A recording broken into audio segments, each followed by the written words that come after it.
Hi, my name is Angela Martin. I'm a student here at Western, going for social work, focusing on food sovereignty. I'm affiliated with the Sault Ste. Marie Chippewa tribe. I just graduated with my BSW last December, going for my MSW this coming July, and hopefully gonna intern with a local tribe, NHPP, the Nadosepi Potawatomi.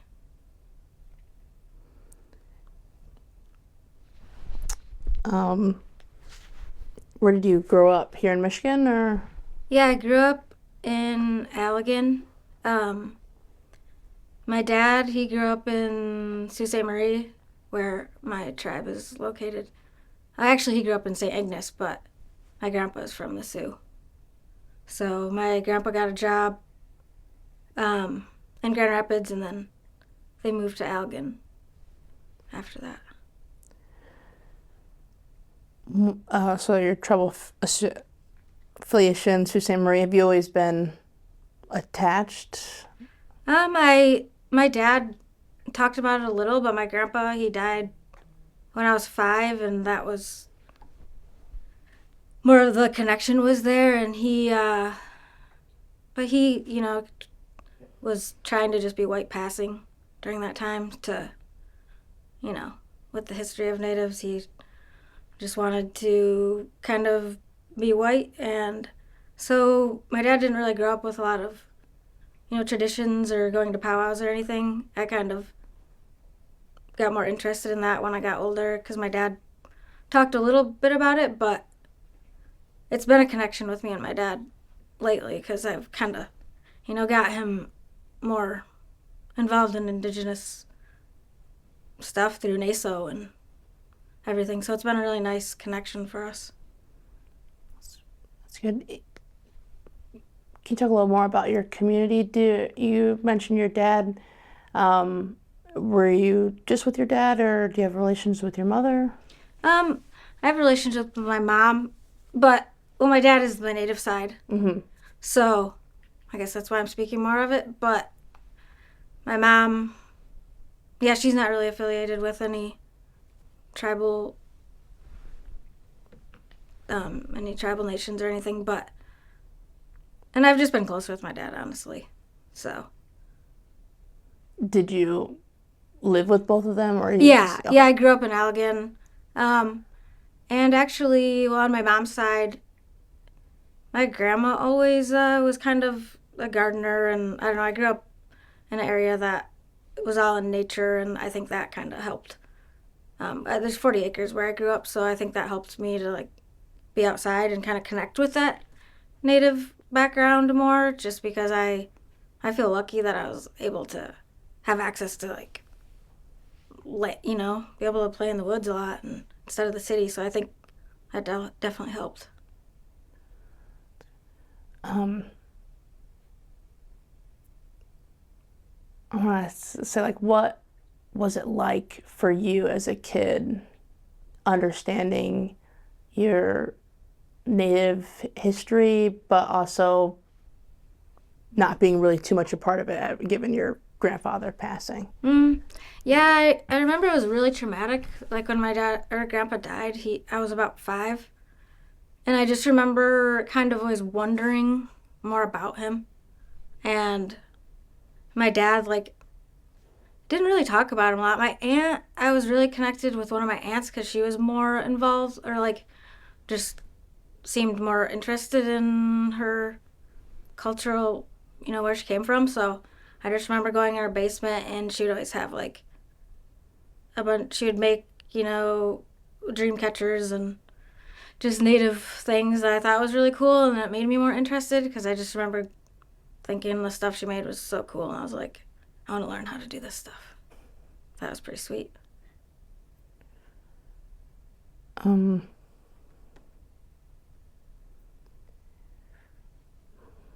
let's get at asking questions.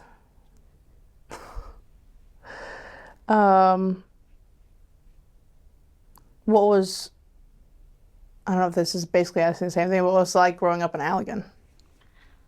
Um, I mean, it was It's more developed now, but it was pretty rural. Um, and I mean, I guess I hung out. I was just in the woods a lot. I just feel like that was like most of my childhood was getting neighbor kids to like run around. I don't know. I would like sharpen sticks in the woods and like try to get coyotes. Like, that's I was just what like, kids do. yeah, I was just like, hey, I want to go play in these woods and make forts and um, I don't know. And Then kids have really big imaginations. Do you remember any of like your? I mean, you say you sharpen sticks, but like, do you remember any worlds you played in while you were out in the woods? yeah, I did a lot of like domestic stuff. Like I feel like I was always trying to like act like I was cooking something and like building like housing or shelters and stuff. Like I mean, I guess it's really stereotypical to be like, oh, I'm building teepees, but I did a lot of that stuff. And I remember my dad, he did. I remember that as a kid, like in our front yard, he built a teepee for us, and I remember it was like up for years, and it was really cool. And I just lived in it basically. So, um, he kind of like dabbled in and out of connecting with his culture. But my dad, I mean, he's a really anxious person. He's gotten less so, but I think that's part of the generational trauma. I think he just was like super depressed and anxious and trying to just like get through life, and he wasn't.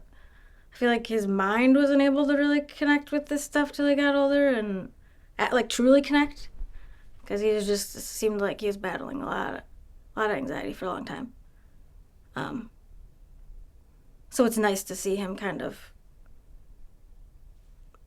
not just struggle with that constant anxiety and be able to like truly experience, you know, the stuff I've been more involved in like the past year. I was, disconnected from this for so long, and it's been like a coming home feeling, like when I really connected, I was like, wow, this is how have I never, connected with this before? It was just like something I've always really wanted to connect with, and then just all the things I've connected, especially like through the Native American Student Organization, I was able to just like connect with other local tribes and um, learn more about food sovereignty because it's really important for natives to be able to grow their own food, and it's just something I'm really passionate about just because the history of being stripped away from all your food and culture and having to survive on food that is like making you sick because it's all full of crap. Um, so it's just been really awesome to like recently I've been participating in helping with sugar bush and boiling sap, and it's been really nice to just connect with like local natives in the area and learn about learn more about traditional ways. What is sugar bush? Like it's just making maple syrup. Oh, I don't know the Anishinaabe word for it. I have a sheet. I'm trying to learn I'm trying to learn the language more. So eventually, I'd like to be able to introduce myself in my native name, and so it's just been like all of it is honestly. It's just like, is this real? That's kind of how I. So it's been really cool because the people I've connected with through the sugar bush, I have learned more about stuff they're doing, like how to take care of hides, and it's such a wild process to learn. Like when they're telling me, you have to, like it's just mind blowing that Indigenous people knew how to do this and like figured that out. Like one of the processes using a brain, like you use the brain after you like strip all the flesh off, and then like it has to like soak in the brain to like get in the crevices. I don't know. It's just like mind blowing that someone like they figured out like how to no do internet, nothing, just the nothing. people Just figuring these like things out.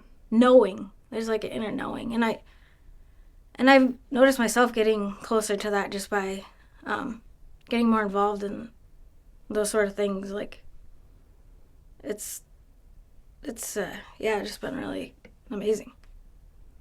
I just want to take a couple steps back. You talked about food sovereignty and how important it is because a lot of things have been stripped away. Mm-hmm. And this leads to like in school, did you learn much about tribal nations, the things that happened, or like, I want to use the exact words that she put in here real quick because my brain. Oh, duh. The indigenous boarding schools. I don't know why I Mm. couldn't say that, but like just like things around that, like the. Yeah, I don't feel like that's taught in schools at all, and I just remember there being like, a little paragraph or something, and I remember thinking that as a kid, like this is not all accurate. Like this isn't. I just remember thinking I wanted to know more about my own culture and background, and I was really bummed out that I like. I mean, not that. I mean, my grandpa probably wouldn't want to talk about it, but not to even have that opportunity to talk to him, I would have liked to talk to him more just about his experience. Um,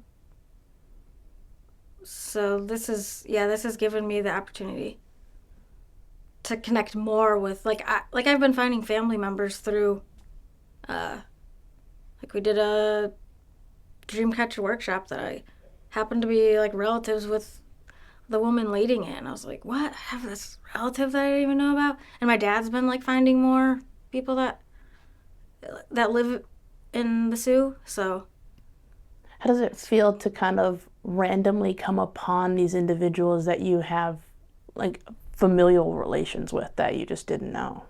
it's it's kind of emotional. Like you're just like, whoa, we have this history like in our DNA that it's kind of hard to even explain. Like you run into someone and you're like, you just like know each other. You're it's pretty cool. Like I was just like, oh my gosh, I want to know this woman more, and like gave her a hug, and um, it's yeah, it's really opened up my world in ways, yeah, I just didn't know that were possible. Like I felt like it was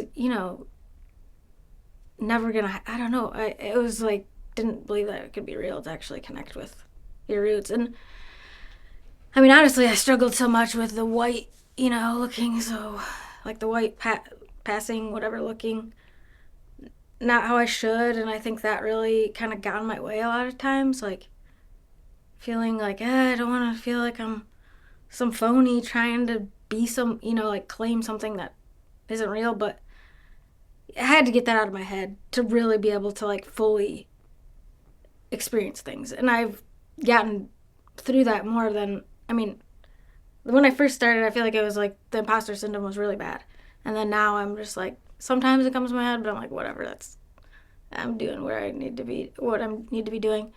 And it's really helped to have the community of people that don't treat you like you're, different. So, yeah, yeah. Were you open at all in school about your native heritage, or was that just something that kind of stayed quieted?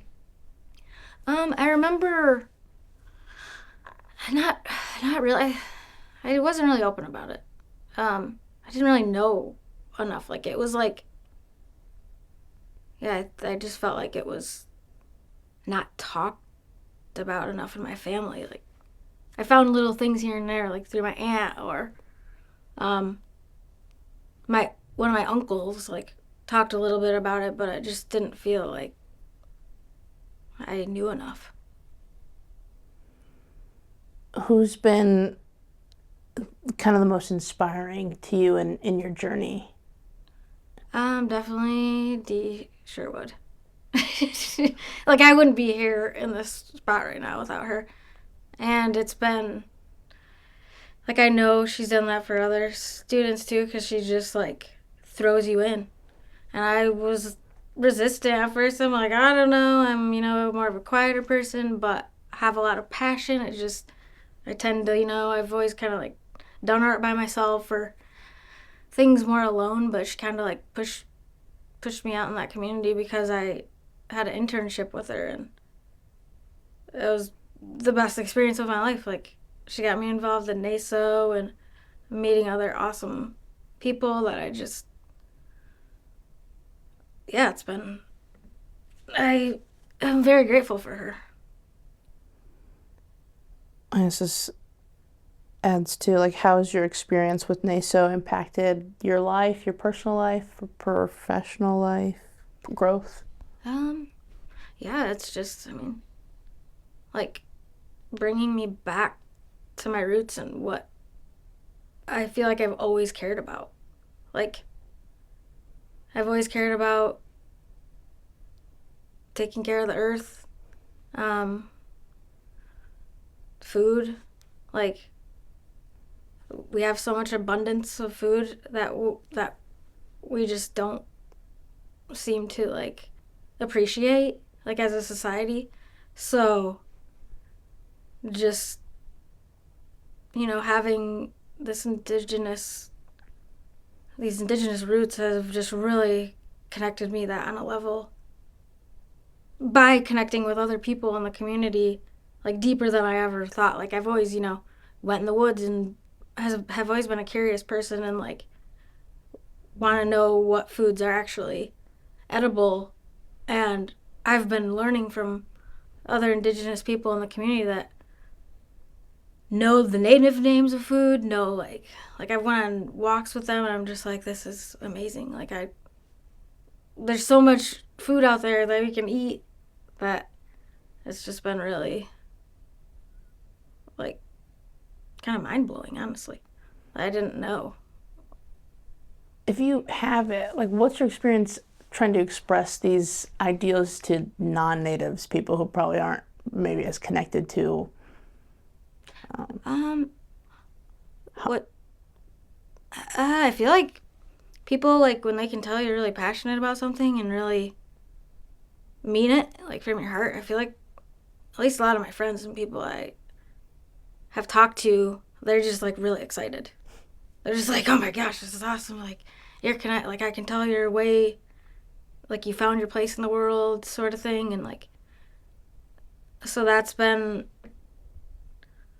yeah, it's been really nice to connect. Like and it's gotten other people, it gets other people inspired to care about those things, to care about you know taking care of the earth and stewarding the land we have and not taking more than you need, um, which I really am working towards. I think it's hard, in the society to not just like, I need this, this, this, and realizing that I don't need as much as I think I do. And it's all this stuff. It's just like reciprocity is really important. I just learned this idea. Dee was telling me about it, but like, how does that connect with the idea of being a good ancestor? Like, what does that mean? I think, honoring, the ancestors that have went through horrible, horrible things like going through boarding schools, being stripped of your land, and like they had to go through all this stuff for us to get where we are now.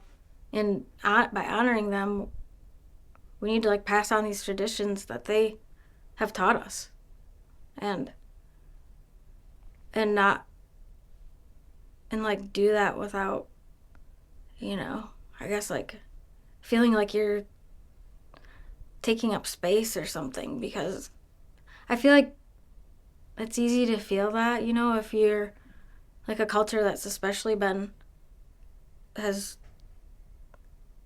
been like tried to be erased so long, like, and continues to be like attacked. I feel like it's really important for us to like make sure our voices are loud and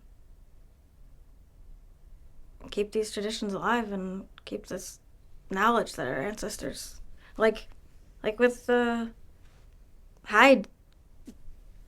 I don't even know the term for it, but it's like not tanning hides, but just like I guess like stripping hides so they can be used for moccasins and drums and other things. But yeah, it's just really important to keep those things alive. What are some of the other traditions that you've learned over time or as you become more connected with your tribe? Um, well, I've learned a little bit about that, and I'm like trying to.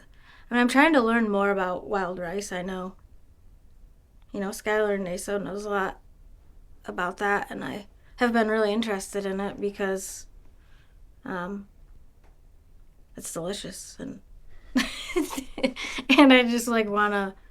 I don't know where I'm at. I just want to make sure that we keep wild rice flourishing, and the other native foods that used to be more in abundance. Um, but I am really interested in learning more about like cultural burns, especially. I mean, we had someone speak about that, and I'm trying to learn more how to do that, like on the land that I have, like because it's so important to do those practices because it kept things, like there's a lot of food and things that can grow if you practice cultural burns, like it was done for a reason and helped the ecosystem and help. Yeah. From what I understand of that, it's like controlled burns of an area because what grows from that, from the ash of that. There's lots of that. I think there's actually plants and whatnot that grow from the burn, which is Yeah. very very interesting.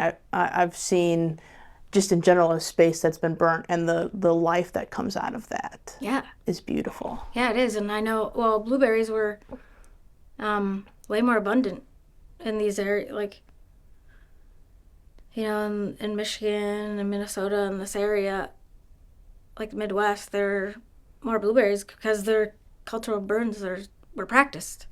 So we're missing out on, foods that would be here. And also cedar, I don't want to get that wrong. Maybe there's like a certain tree, it's Black hash. black ash, or there's, yeah, we kind of, okay, I forgot. I don't know. But there's a tree that would actually prevent, well, like wildfires from happening because there's more abundance of them when burns were practiced, like cultural burns were practiced. So it's just important to keep these It comes back to like that traditions. knowledge that's passed through. Like again, your point to tribes just knew how to do these things. They Yeah. understood this process and that knowledge that comes from that. So that just back to that point of the passing of knowledge through individuals. Yeah. And then that's honoring your ancestors.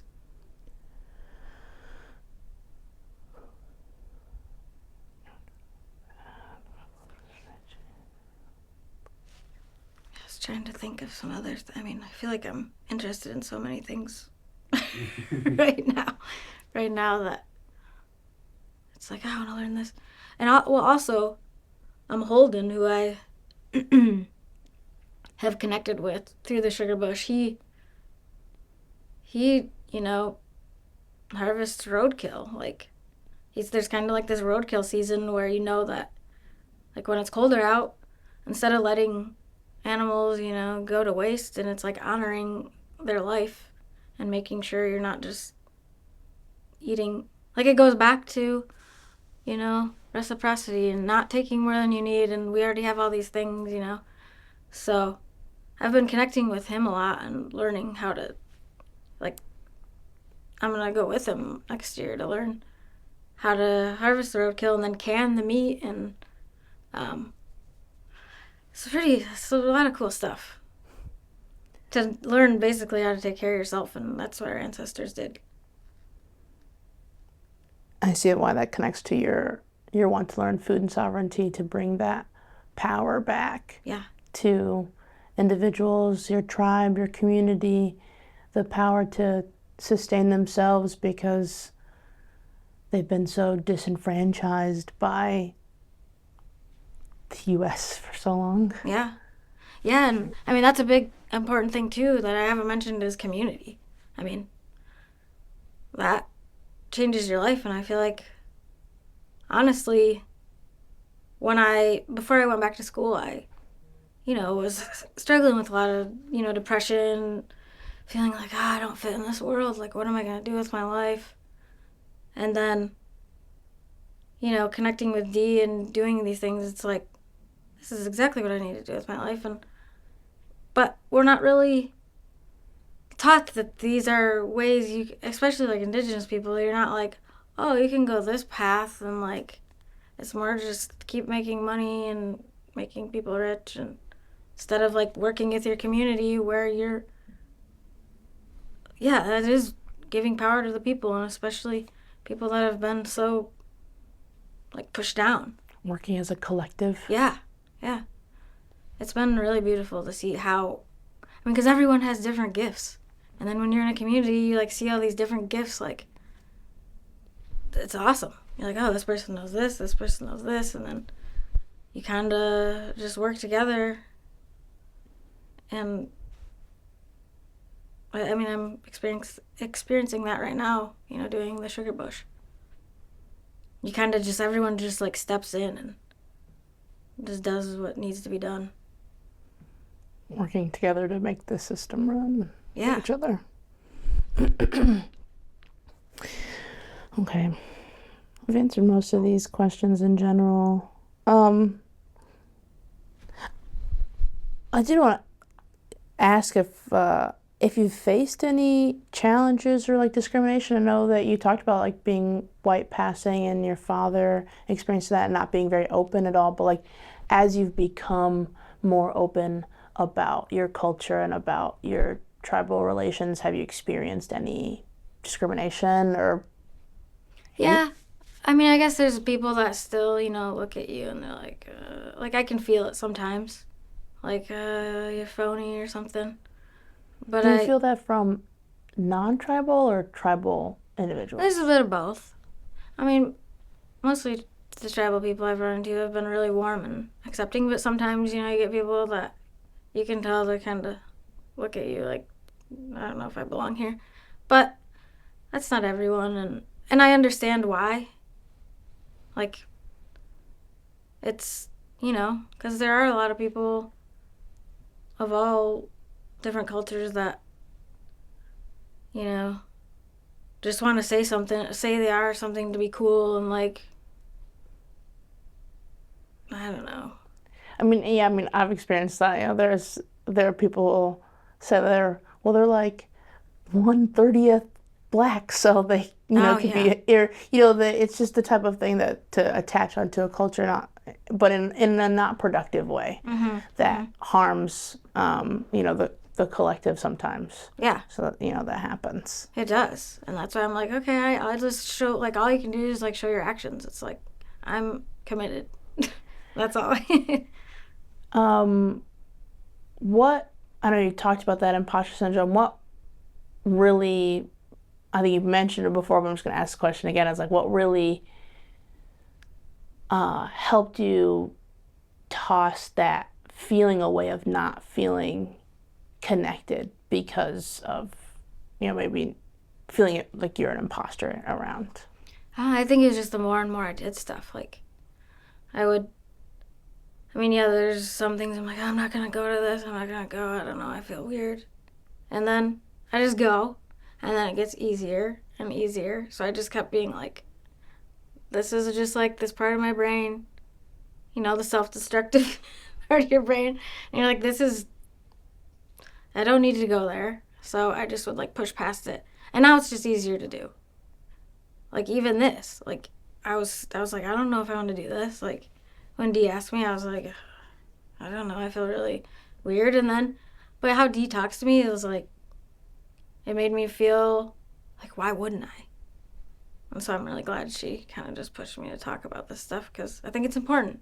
Because there are people that are lighter, and like, I've met all kinds and all the tribes around here too. So it's like, I see them doing really important stuff too. So it's important to have your voice. What is something that you wish people knew about you or didn't make assumptions about you. So on both sides of that. I mean, with the Native affiliation specifically? It's however you choose to answer that question is entirely up to you. I guess that's kind of... There's no wrong answers here. I'm trying to think of that one. I wish people... I don't know, maybe it was part of, like, being small. That's not really anything. So they assume you're, like, weak, which is definitely untrue for me. I don't know, I guess.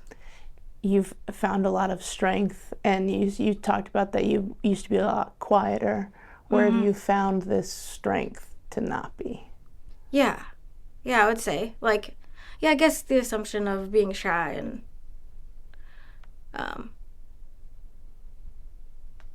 I guess I can be quieter, but I'm just more of an observant person, and I talk when I feel like it's necessary.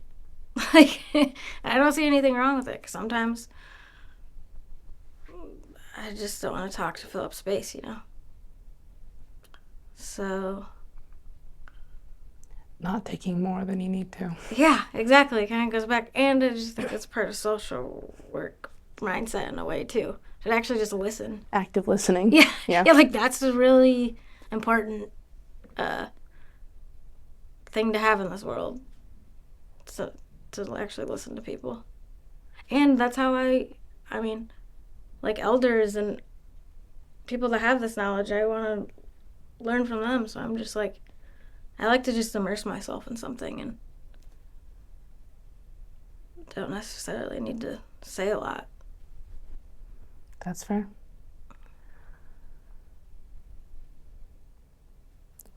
Any other thoughts? Otherwise, I'm going to ask one more thing. Question mark?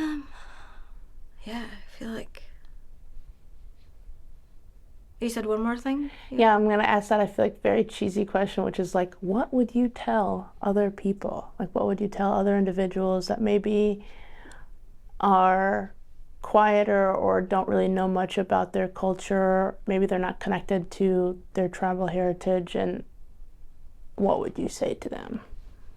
I'd say to them, especially maybe someone that might have that imposter syndrome as well, too. It can be life-changing. You can... I mean, we're distracted by so many different things in the world that can take away our joy and energy and all these things, but, like, I feel like going back to your culture and you kind of find what really matters. And it's almost like you can breathe again or something, you know? You're just like, I don't feel so bogged down by everything. And it's like, yeah, I mean, even my brother, he has recently, just because I've been so excited about this stuff, and he has always been kind of not as interested, but I mean, he's a filmmaker, and he writes a lot of scripts, and I have kind of inspired him to just include more of our heritage in what he's doing. So I'm like, why are you not, talking about this stuff? And now he seems pretty passionate about it. So it's been really awesome to see that. Say again. Okay. I think it covered a lot. Get me out this chair. Get me out of here. Okay.